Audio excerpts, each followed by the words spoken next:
Italian Wine Podcast. Chin Chin with Italian wine people. Hello, this is the Italian Wine Podcast. My name is Monty Waldin.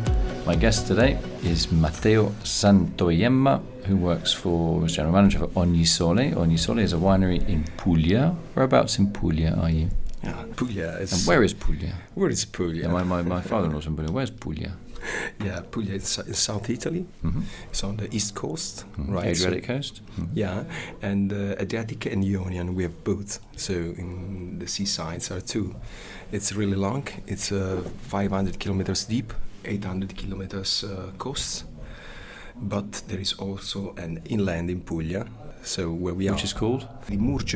Le Murge. Yes. Yes. That's where my father-in-law's from. Yeah. Minervino Murge. Really? Yeah. Wow.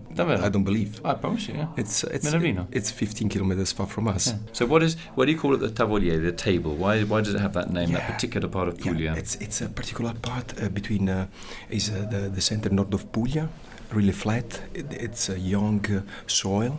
When you say young, how many millions of years old? It depends from 20,000 till 2 million years old. It depends on areas, and so really flat. But it's not where we are exactly. It's in the neighborhood, right? So where's the vineyard then? So the vineyard is in Canosa di Puglia. Mm-hmm. That is an area called the Pedemurgiana area. So which is the foot of the Murgi area? Yes. The foothills? Yes, the foot. And so we started with 50 meters till 250 meters up to the level sea. Limestone, like soil. So what does the limestone soil do for the wines, and which grape varieties do you have? Oh yeah, and normally when you think about Puglia, you think about Primitivo and Negro Amaro. Mm-hmm. First, we produce Primitivo in Gioia del Colle, which is an area 500 meters up to the level sea, inorganic, but mainly we produce Nero di Troia. Right, so tell us about Nero di Troia. It's a great name, Nero di Troia. It's the black grape of Troy. Right. Exact. There is a town in the neighborhood called Troia, but also there is a Greek culture in all over the Puglia, which is Troia. So these are the Phoenician Greeks that arrived around about 600 BC. Is that right?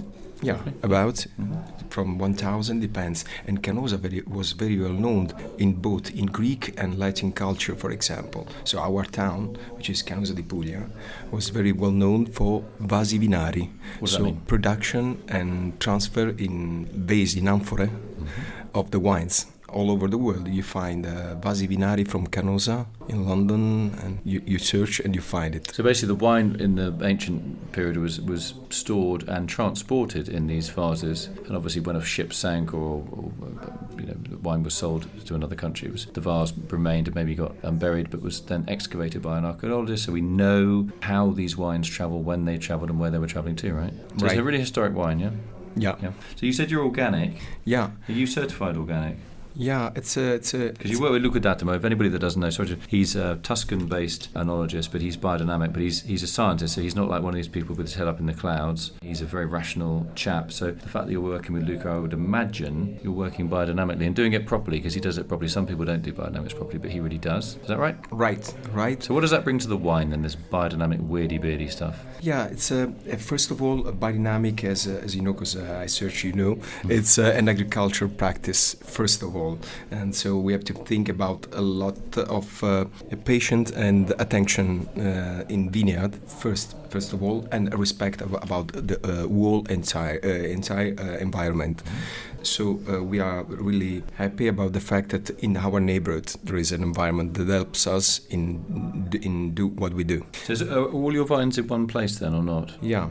It's that makes life easier, doesn't it, for biodynamics or organics? Yes, it's a low anthropization, so you find different culture. Mainly is oil, so olive oil. In our neighborhood. So it's not intensive agriculture practice. We own 36 hectares. And 11 are not a vineyard, just to protect the biodiversity, also in our vineyard and winery. So how much, you got 36 hectares of land, how much is vineyard and how much is olive and how much is forest or wild? Yes, it's 25 is vineyard. We have 3 hectares olive trees, and the rest is pines and Quercus silex, So that's the oaks. evergreen oak. Yeah, Yep. both Quercus silex and Roberella is another style of Quercus, and the rest is Timo. Oh, thyme. Yes, we have Murge like Right, that. yeah, because it loves that soil, doesn't Yeah. it? Does that affect the wine, though, having thyme growing wild? Do you get a bit of flavour in that in some of the red wines or not? And the red wines flavors particular, maybe you feel that. Mm-hmm. The theme and also the sapidity, also because the soil is sandy soil. Okay, so I'm going to ask you about these grape varieties again. So you have Primitivo, which Yeah. is also called Zinfandel in the US. Yeah. Nero di Troia. Yes, yeah? correct. And then you have Montepulciano, which is obviously well known from nearby Abruzzo. Correct. And for whites you have Bombino Bianco. Yes, correct. And Moscato Bianco. So let's talk about the white wines first. You have 3 white wine grape varieties: Moscato Bianco, Yes. Chardonnay, and Bombino Bianco. So let's start with the Bombino Bianco. How do you make that? Is it a dry still wine or a sparkling wine?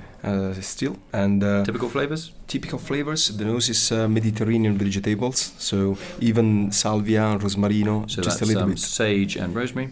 And the Chardonnay, how do you make that? Still or sparkling? Still with the Bombino Bianco. We And you make a blend blend. them? Mhm. Yes, with the Okay. Bombino It's a Bianco. dry white. And the Moscato Bianco? Moscato Bianco, it's just 11 rows, so little Okay. production. Is we call in our area Real Moscato, because normally you use it to produce Moscato di Trani, which is sweet, but we produce dry. Right, okay. So Trani is a local port. Yeah. Very pretty port.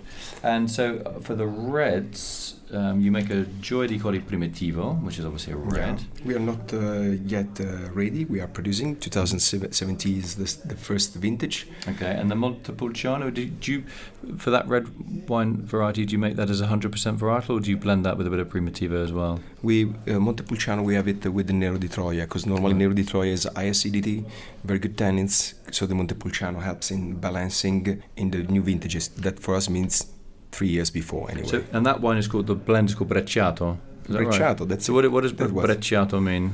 Brecciato is a particular stone. That's a very nice question. It's a particular stone from Castel del Monte, which is a red stone because it's full of iron oxidation, right? And so the door of Castel del Monte, around the door there is this stone called Brecciato. It's an idea of belonging terroir, which is Castel del Monte, which is our DOC. So Castel del Monte is an amazing town with an amazing castle, which is sort of hexagonal in shape, that was built by Frederick II, who was a hugely important person in Europe and in Puglia in particular. And if you go there, the reason he designed it as a hexagonal shape was it means it's very, very easy to defend and it's very hard to attack. He was a super bright guy, massively influential, very tolerant of religion, colour, sex and creed. It was quite unusual at the time. So that is why, and obviously a super bright guy, and that's how he built this amazing palace, fortress, Castel del Monte. I mean, how is tourism changing the face of Puglia? Because it's really on trend now, isn't it, Puglia? Yeah, it's on trend because it's an area, of course, of the sea. It helps a lot, but also people search masseria and authentic food. So what is a masseria? Masseria is a country house. It's a country house that started from the medieval period till until now still, and so it's an house with the agriculture around. Yeah, so it's a farmhouse in the centre of its own farm, and they're beautiful. They're normally like one story, aren't they? They're not like two stories. It depends on areas. Mm-hmm. You find even fortified sometimes just for the attacks, because in some period there were. Yeah, because the sea's quite close. So people would land by sea and attack and try and steal stuff. And so we had so many domination from Norman and Swabian. Yeah, we had the same problem with those II. bloody Normans. Yeah, they came and got us. Yeah. Yeah, and and then after 400 years of Spanish culture, so we had to protect the coasts. Okay, so just briefly about the local food.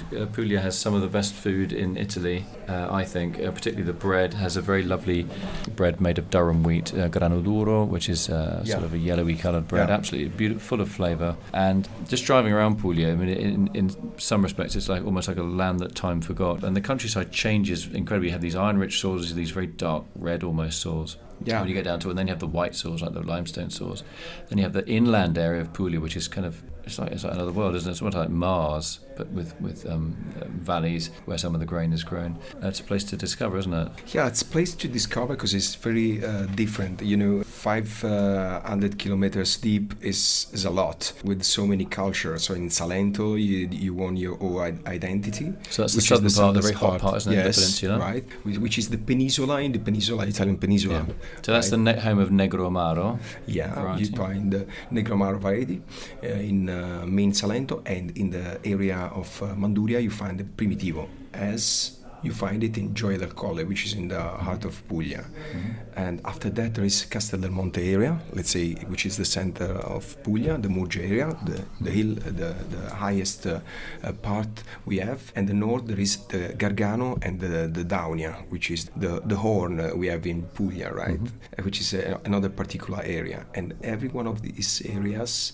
has its own culture, its own style of production, even wine and food identity. As well. Food is, I think, the central part of Puglia. The area we are is very well known for indigenous herbs, vegetables, spontaneous that you find. So there is a richness of that, even is that in the lampascione? Lampascione. So what is a lampascione? What is one lampascione? Yeah, it's something like an onion that you find in the ground, the 15 or 20 centimeters deep, and you use in different ways. It's a little bit bitter, so not everybody likes that sort style. Try and make it like to bring the sweetness out. You'd cook it in padella, no? In a saucepan. You'd warm it up and heat it, and it goes. It gets sort of sweeter, doesn't it? That bitterness tones down. It caramelizes a little bit. And sometimes. What about your mozzarella as well? You're very well known for mozzarella. Oh wow! That's my town. So right. Gioia del Colle, and also there is Andria that produces mozzarella. Mozzarella style is a cheese, very fresh from cows. Mm-hmm. Yeah, so it produced from cows, and there is a particularity now. This is produced with the Siero Innesto. It means that you use a part of the production you made the day before to the day after. Mm-hmm. So that's it's like lievito madre, right? Yeah, like a mother yeast almost. Mother yeast. So it's in this case, it's a bacteria, I think, isn't it? Yeah, it is. Yeah. So the cows of this area of Murge are used for producing mozzarella and also other cheeses. Especially, we have something from sheep, because in Puglia we had, transumanza, especially the central area. Yes, my father used to do. He used to mungere his milk. My father-in-law used to go when he was 8, because it was dirt poor, didn't go to school, and at 4 in the morning or 5 in the morning, you have to get up and andare in mungere. Yes. Le pecore, go milk the sheep. Morning time or during evening time. Minervino Murge, for example, is one of the highest part, comes from 500 to 600 meters up to the level sea, and is where starts the Murge, high Murge, Alta Murge. And beautiful stones, because we have not to forget that Trani, which is with the Romanico style, a lot. The church of San Nicola Pellegrino is white on the blue sea. It's the stone are from that area. Yeah, the sea there, the colour of the sea there around on the Puglian coastline is also spectacular. So basically, I think we talk more about tourism and food than we have about wine. But the winery is Ognissole. Where I've been talking to Matteo Santoiemma, who's the director of the estate, and we talk about Puglia, and Puglian food, and Puglian wine, and Puglian history. Puglia terroir. Yeah, and Puglia terroirs. It's an unmissable place, honestly. Go there. And we should have talked more about the wines, but we haven't.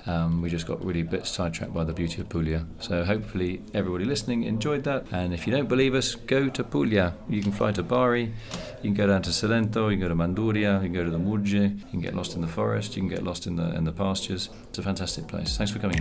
Visit us. Thank you. Great, nice one. Thanks a lot. Follow Italian Wine Podcast on Facebook and Instagram.